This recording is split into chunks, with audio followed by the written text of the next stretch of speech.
మనం ఈరోజు విందాం. దేవుని పరిశుద్ధ నామానికి మహిమ కలుగును గాక. మీ అందరికీ ప్రభువైన యేసుక్రీస్తు నామములో వందనాలండి. Praise Lord. అందరికీ వందనాలు. దేవుని యొక్క వాక్యాన్ని కొంత సమయం మనం విందాం. ఈ సమయంలో చూడండి, ఎఫ్ఎస్సి పత్రిక. ఈరోజు కరెంటు ప్రాబ్లంగా ఉంది.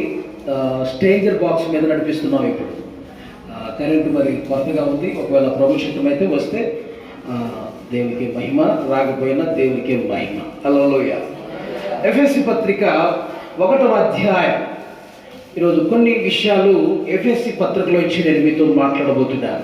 ఈరోజు అధ్యాయ ప్రసంగం ఎఫెసీ పత్రిక 1వ అధ్యాయంలో ఇచ్చి నేను మీతో మాట్లాడబోతున్నాను.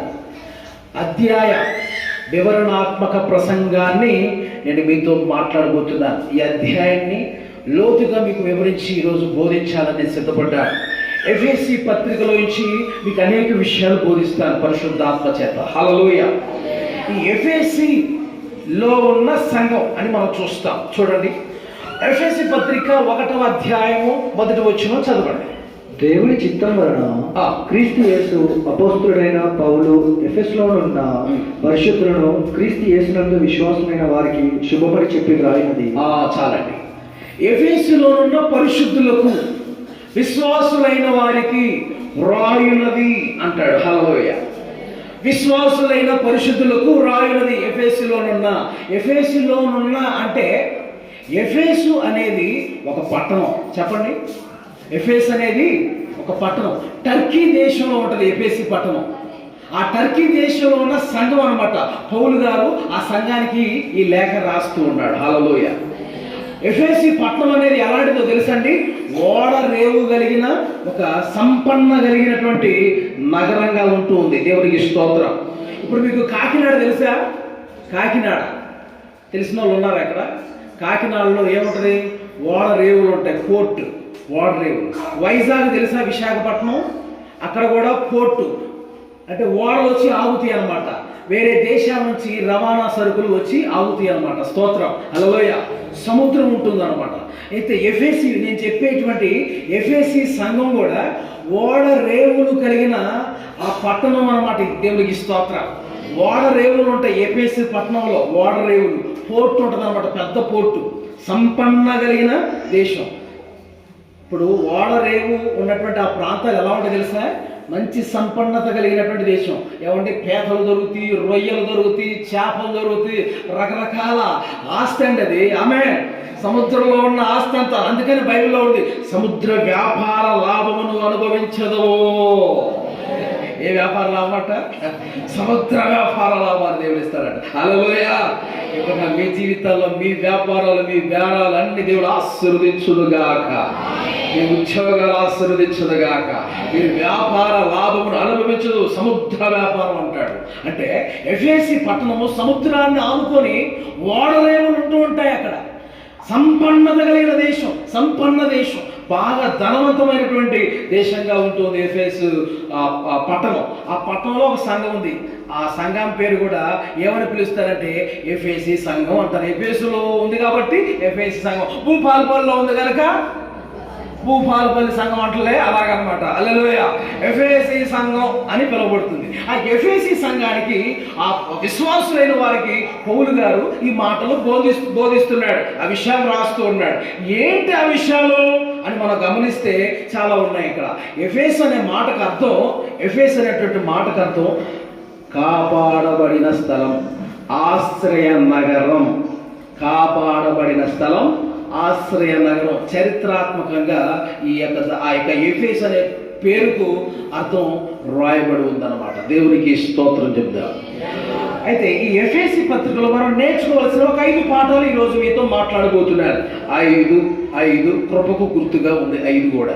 కాబట్టి కొన్ని విషయాలు మీతో మాట్లాడతాను. ఇక్కడ రాయబడిన ఆ మాట మీరు ఒకసారి 1వ అధ్యాయము 4వ వచనాన్ని 3 నుంచి చదవండి. 3 నుంచి 4, 5 వచనాలు. మన ప్రభువు అయిన యేసుక్రీస్తు యొక్క తండ్రి యొక్క దేవుడు స్తుతింపబడును గాక. ఆయన క్రీస్తునందు పరలోక విషయంలో ఆత్మ సంబంధమైన ప్రతి ఆశీర్వాదమును మనకు అనుగ్రహించును.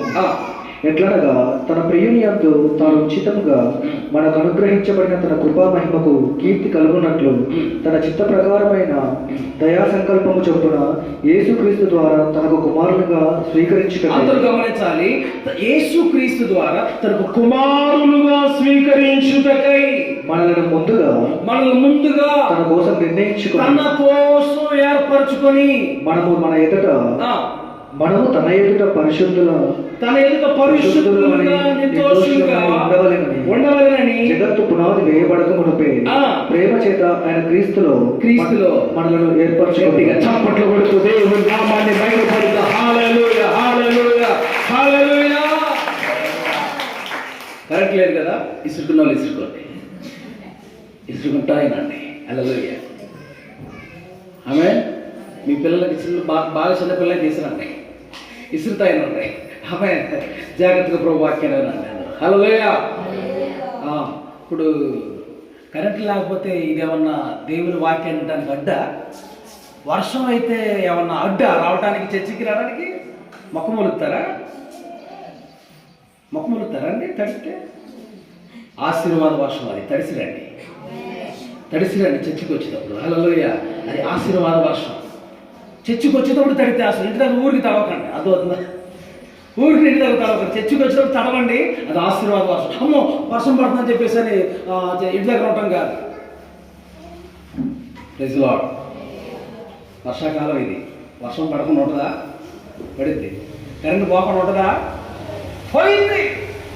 కానీ దేవుడు వాక్యం ఆగిద్దా? ఆగదు. దేవుడికి స్తోత్రం. మనం కూడా వింటాం అంతే. మరి దేవుడికి స్తోత్రం కలుగుగా.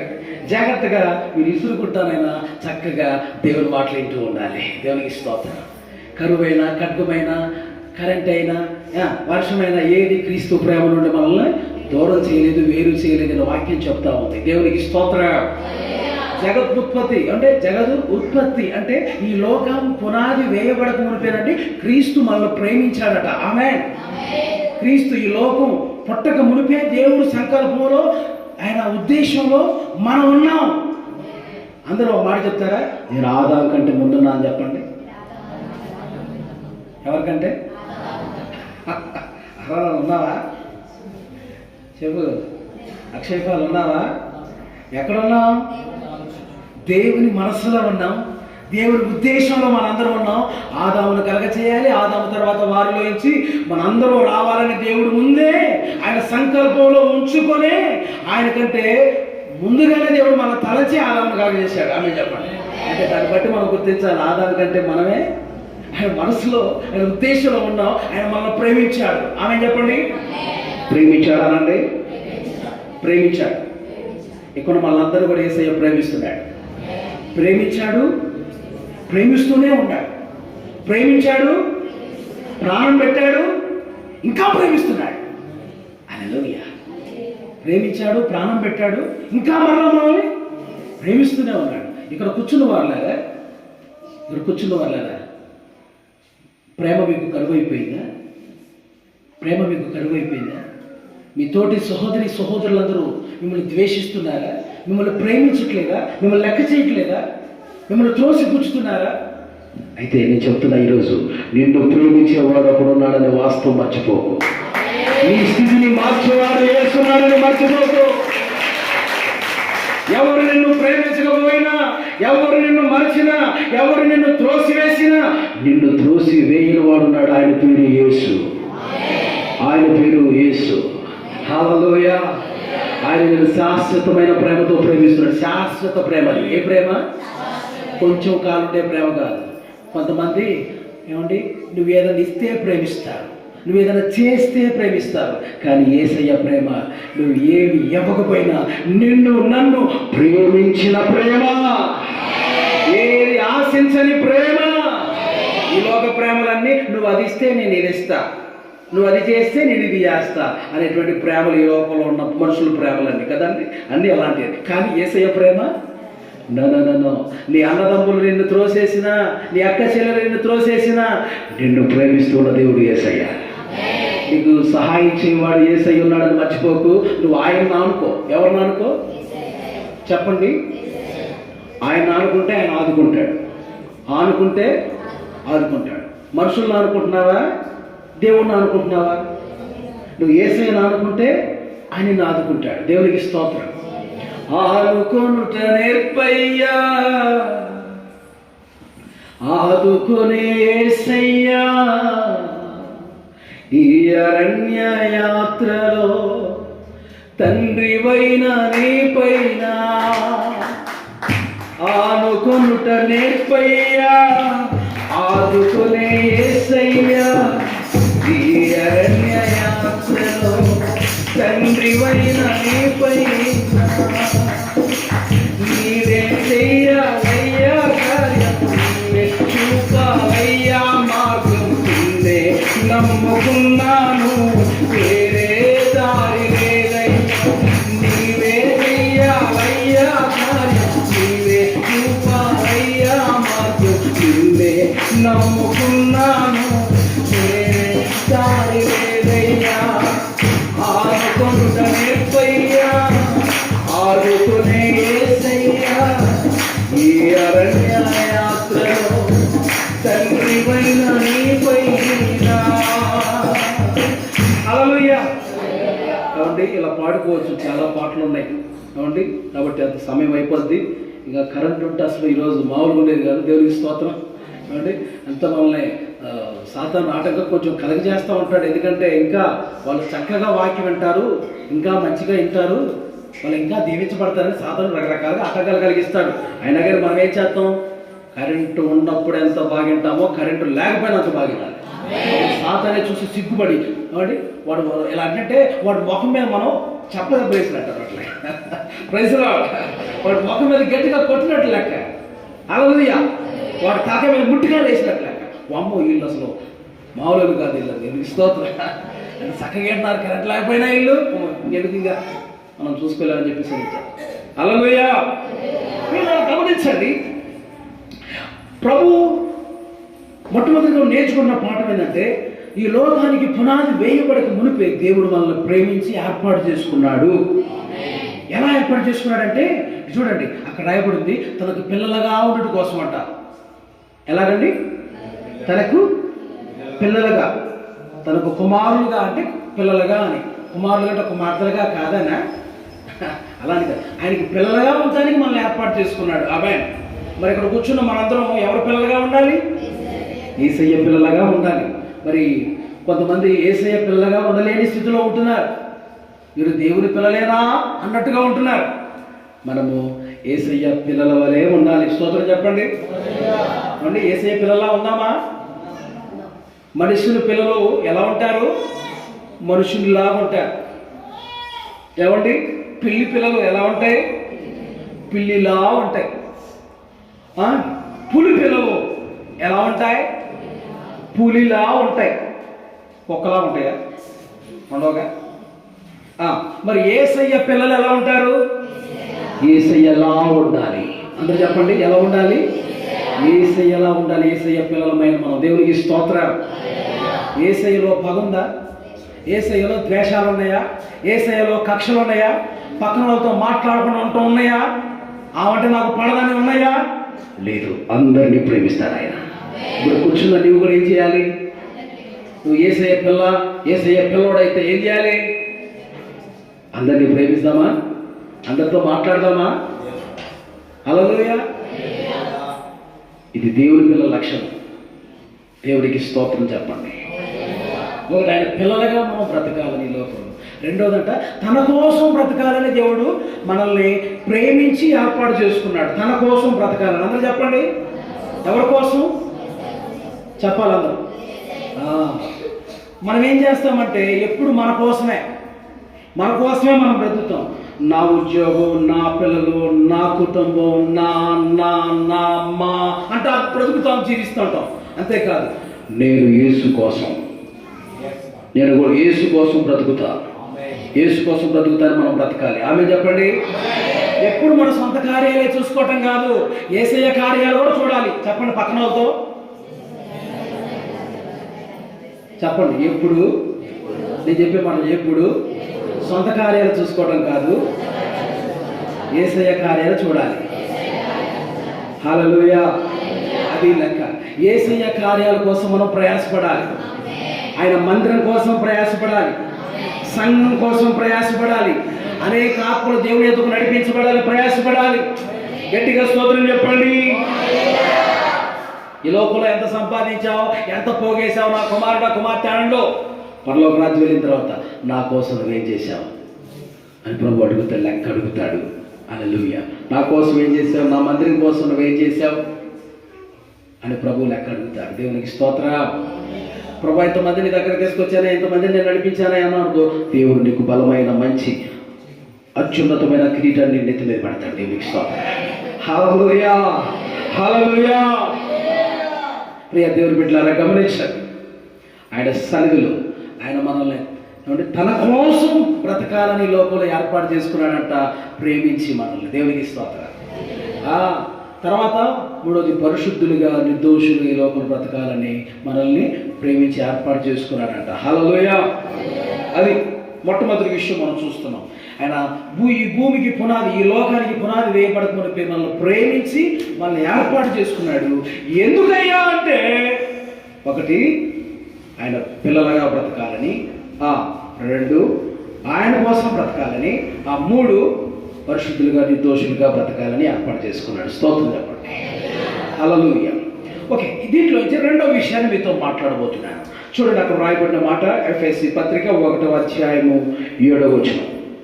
దేవుని కృపా మహదేశ్వర్యమును బట్టి ఆ ప్రియుని యందు ఆయన రక్తము వలన మనకు విమోచనము, అనగా మన అపరాధములకు క్షమాపణ మనకు కలిగి ఉన్నది. కాలము సంపూర్ణమైనప్పుడు జరగవలసిన ఏర్పాటును బట్టి ఆయన తన దయా సంకల్పము చొప్పున తన చిత్తము కూర్చిన మర్మమును మనకు తెలియజేసి. చాలండి, దేవునికి స్తోత్రం చెప్దామా. ఎంత చక్కటి మాట మనం చూస్తున్నాం.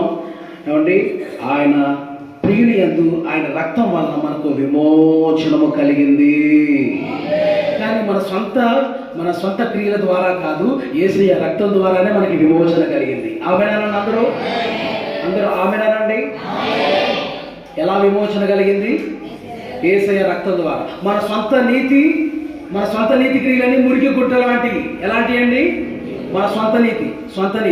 మీకు ఎగ్జాంపుల్ చెప్పనా? ఎగ్జాంపుల్, ఇప్పుడు పాపం పోవాలంటే ఇది గోదావరిలో మునిగితే పోయిద్దా? చెప్పండి. గోదావరిలో మునిగితే పోయిద్దా అండి? పోదు. తర్వాత ఎవరికైనా ఏమంటే దానాలు ధర్మాలు అవన్నీ చేస్తే పుణ్యం వచ్చేసి ఏమంటే పరలోక రాజ్యం దేవుడికి ఇచ్చేస్తాడు. పాపం పోయిద్దా? పోదు. ఇవన్నీ మన సొంత నీతులు. తెల్ల బట్టలు వేసుకున్నంత మాత్రాన మన పాపం పోయిద్దా? పోదు.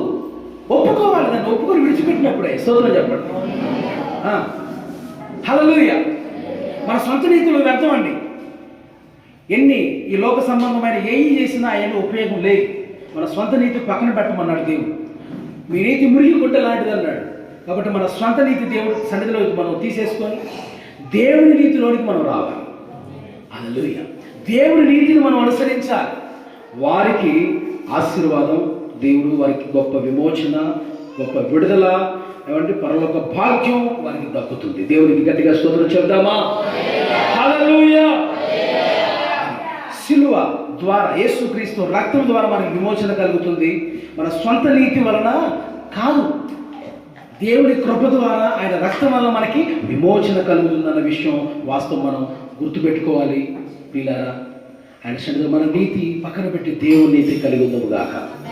దేవుని నీతిని మనం కలిగి ఉందము గాక.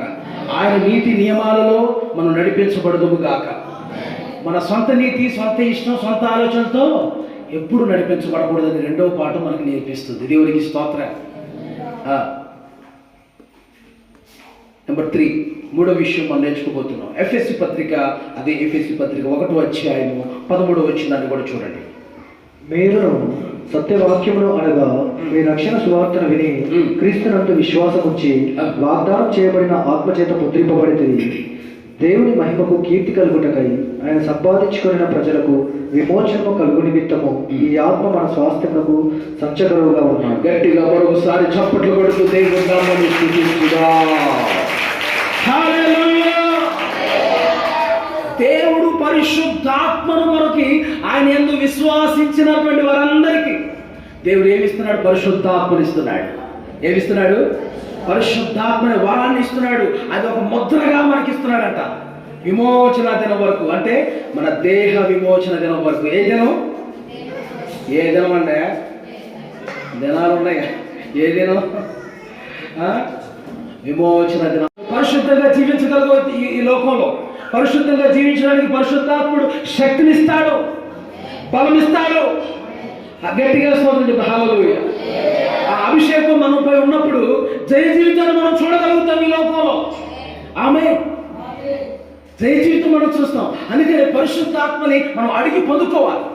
ఆత్మ లేని వాడు నావాడు కాడు అన్నాడు. ఆ అభిషేకాన్ని ఆత్మను మనం పొందుకోవాలి.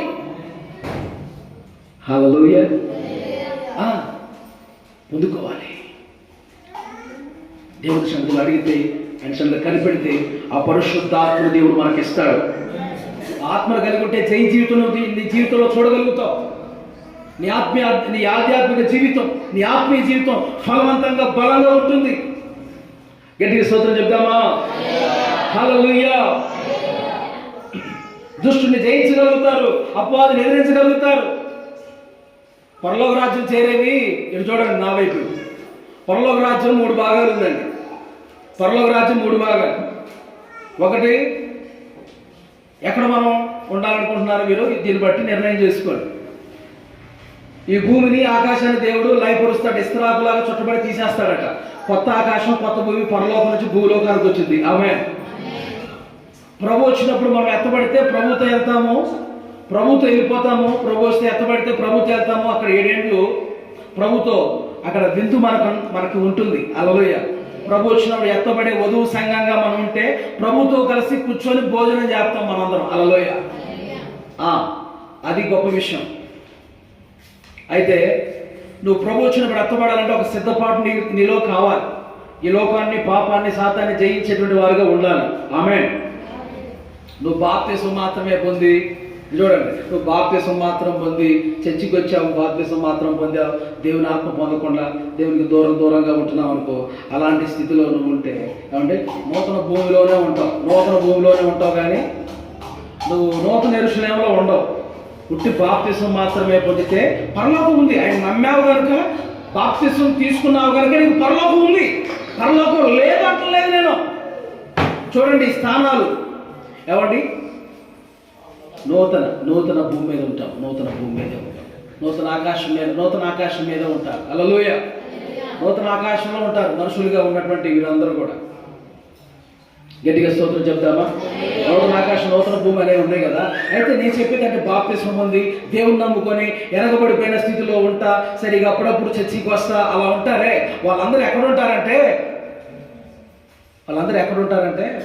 3 స్థానాలు ఉన్నాయి. పరలోకంలో 3 స్థానాలు. నూతన భూమిలోనే ఉంటారు. పాత నిబంధన విశ్వాసులు ఉన్నారే, అబ్రహాము మొదలుకొని వాళ్ళందరూ కూడా పాత నిబంధన విశ్వాసులే. వాళ్ళకి భూ సంబంధమైన ఆశీర్వాదాలు. వాళ్ళు భూ సంబంధమైన నూతనమైన భూమి మీదే ఉండగలుగుతారు. నూతనమైన భూమిలోనే ఉండగలుగుతారు. అయితే పరిశుద్ధాత్మను పొందుకొని పాపాన్ని, లోకాన్ని, సాతాన్ని ఎవరైతే అన్ని పొందుకొని కూడా జయించలేని స్థితిలో ఉంటారే, కొంతమంది పరిశుద్ధాత్మను పొందుకుంటారు. సాతాన్ని, లోకాన్ని సరిగా జయించలేని వారు ఉంటారు. అలాంటి వారు ఎక్కడ ఉంటారంటే నూతన ఆకాశంలోనే ఉంటారు, కొత్త ఆకాశంలోనే ఉంటారు. అయితే నేను చెప్తున్నా ఈ మాట ఏంటంటే చాలా అమూల్యమైన మాట.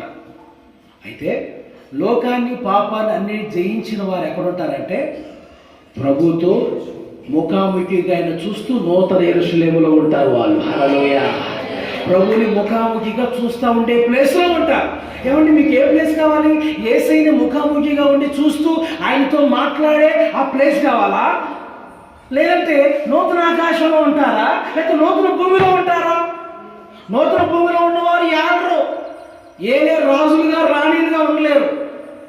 నూతన యెరూషలేములో ఉన్నోళ్ళే, అంటే లోకాన్ని, పాపాన్ని, సాతాన్ని జయించిన వాళ్ళే, యేసు ప్రభు ఇప్పుడు వస్తే ఎత్తబడిన వాళ్ళే నూతన యెరూషలేములో ఉంటారు. ఆమె వధువు సంఘంగా ప్రభుతో ఉంటారు. వారే ఒకరోజు ఏళ్తారు. లేదనుకో, నీవు చర్చికి వచ్చి మామూలుగా దేవుని అంగీకరించి బాప్తిసం పొంది ఏదో చర్చికి అప్పుడప్పుడు వస్తా, అలాంటి స్థితిలో ఉంటే నువ్వు నూతన భూమి అనే ఆ స్థలంలో ఉంటావు. పరలోకంలో ఒక స్థానం అది. దేవుడు పరలోకాన్ని దేవుడు తీసుకొచ్చి భూమి మీద దించుతాడంట. పరలోకమే భూమి మీద దిగొచ్చింది. మనం మళ్ళీ ప్రత్యేకంగా ఏమండి అప్పుడు పోయేది ఏమన్నది 7 సంవత్సరాలు 7 ఏళ్ళు పరలోక మందు విందు కలుగుతుంది. పరలోక రాజ్యంలో మనకి 7 ఏళ్ళు విందు పరలోక రాజ్యంలో మనకి అయిపోయిన తర్వాత దేవుడు కొత్త ఆకాశాన్ని కొత్త భూమి మీదకి తీసుకొస్తాడంట. ఆమేన్. భూమి మీదకి తీసుకొస్తాడు. ప్రభువు కూడా మనతోనే ఈ కొత్త భూమి మీద కొత్త ఆకాశంలో నూతన యెరూషలేములో మనందరూ నివసిస్తూ ఉంటాం. దేవునికి స్తోత్రం. అయితే మనం ఉండే స్థానం ఏది? ఆ 3 స్థానాల్లో నూతన యెరూషలేములో మనం ఉండగలగాలి. హల్లెలూయా చెప్పండి. ఎక్కడ ఉండాలి మనం? నూతన యెరూషలేములో ఉండాలి. కానీ నూతన భూమిలో ఉండేవాళ్ళం కానీ నూతన ఆకాశంలో ఉండేవాళ్ళకి మనం ఉండకూడదు. లేకపోతే నరకంలో ఉండేవాళ్ళకి అసలు ఉండకూడదు. అవే నరకంలో ఉండేవాళ్ళకి మనం ఉండకూడదు. కాబట్టి పరిశుద్ధాత్మ అభిషేకం మనకి చాలా అవసరం. అభిషేక దుష్టుడైన అపవాది మనం జయించుదుము గాక. హల్లెలూయా. స్తోత్రం చెప్పండి గట్టిగా. కాబట్టి పరిశుద్ధాత్మను మనకి ఎందుకు ఇస్తున్నాడంటే పొందుకొని నువ్వు సాతాను చేతులు ఓడిపోయి పాపంలో పడిపో. కొత్త ఆకాశంలో నువ్వు ఉండేది దేవుడు ఇవ్వట్లే. కొత్త ఆకాశంలో ఉండటం కాదు, నూతన యెరూషలేములో మనం ఉండేవారు ఉండాలి. జయించిన సంఘంగా ఉండాలి. లోకాన్ని పాపాన్ని శాతాన్ని అన్నింటినీ జయించిన సంఘంగా ఉంటేనే నూతన యెరూషలేములో మనం ఆ యొక్క ప్రాంతంలో మనం ఆ నగరంలో ఉండగలుగుతాం. స్తోత్రం చెప్పండి. యేసయ్యను ముఖాముఖిగా చూస్తూ ఆయన ముఖాముఖిగా చూస్తాం. నూతన ఆకాశంలో ఉన్న వాళ్ళు నూతన భూమిలో ఉన్నారు. ఆయన చూడలేరు. వాళ్ళు కింద నుండి భజన చేసుకోవటమే. హల్లెలూయా.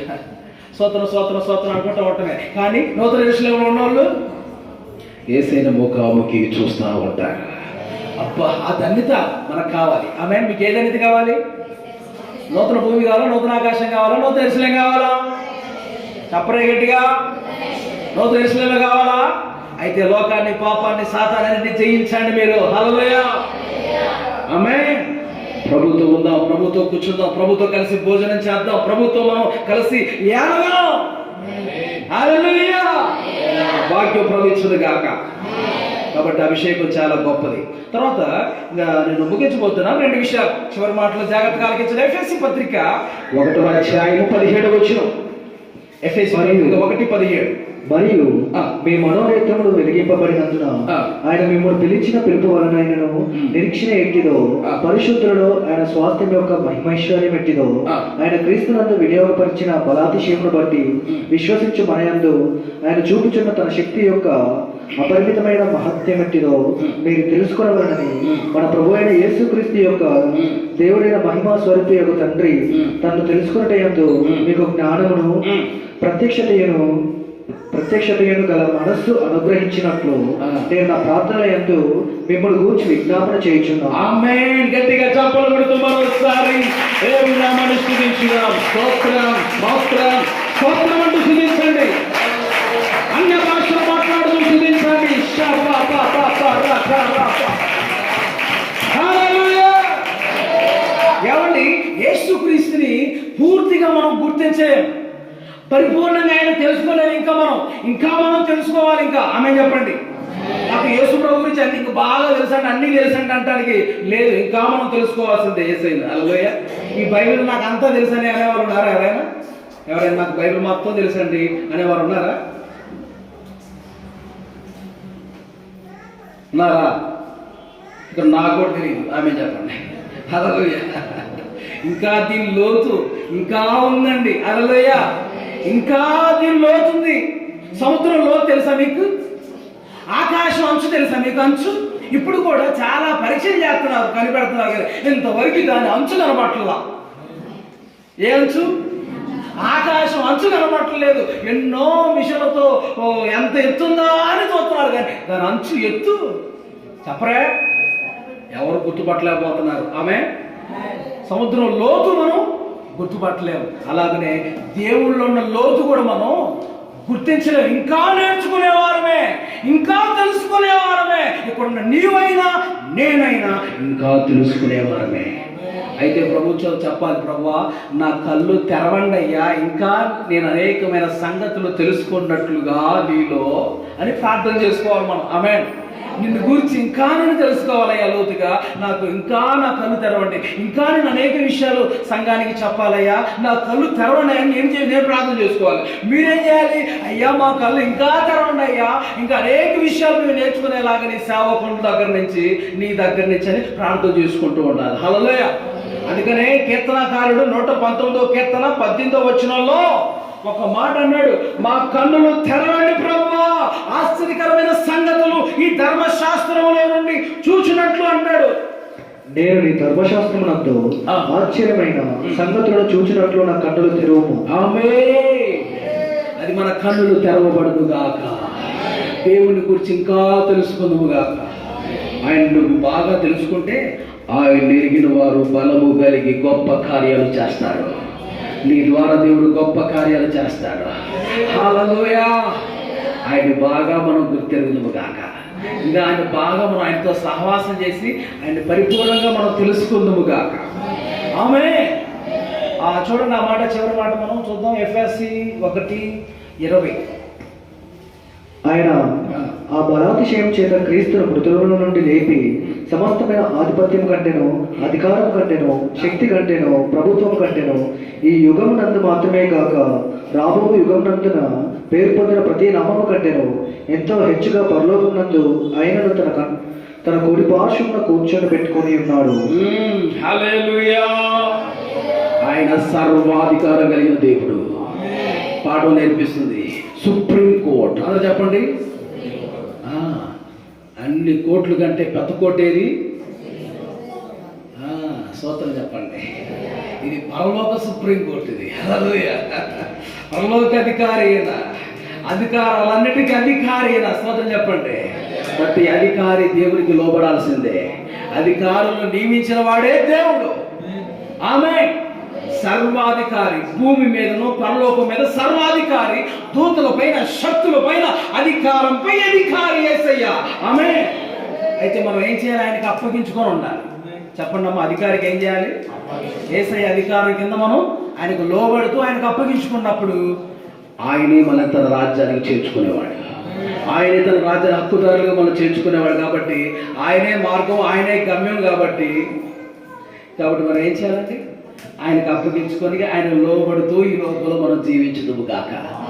ఈరోజు ఎఫెసీ పత్రిక 1వ అధ్యాయంలోంచి ప్రభు మనతో వివరణాత్మకమైన సందేశాన్ని మనకు అందిస్తున్నాడు. ఆమేన్. సందేశం ఇంతటితో సమాప్తం, ముగించబడింది. ఎఫెసీ గ్రంథం మొత్తం కాదు, 1వ అధ్యాయంలో ఉన్నటువంటి ఈరోజు మనం నేర్చుకున్న విషయాలు, సందేశం ముగించబడింది. హల్లెలూయా. తర్వాత వారం మరొక విషయాలు, కొన్ని విషయాలు మీకు బోధిస్తారు. ఎఫెసీ గ్రంథంలోంచి ఇంకా అనేక విషయాలు మీకు వచ్చే వారంలో కూడా నేను బోధిస్తాను. ఎంతటితో దేవుడి మాటలు దీవించి వాళ్ళందరూ ఆశీర్వదించి తన మహిమకై సిద్ధపరచును గాక. ఇప్పుడు మోకరించండి, ప్రార్థన చేసుకుందాం. హల్లెలూయా, హల్లెలూయా, హల్లెలూయా. Thank you Holy spirit.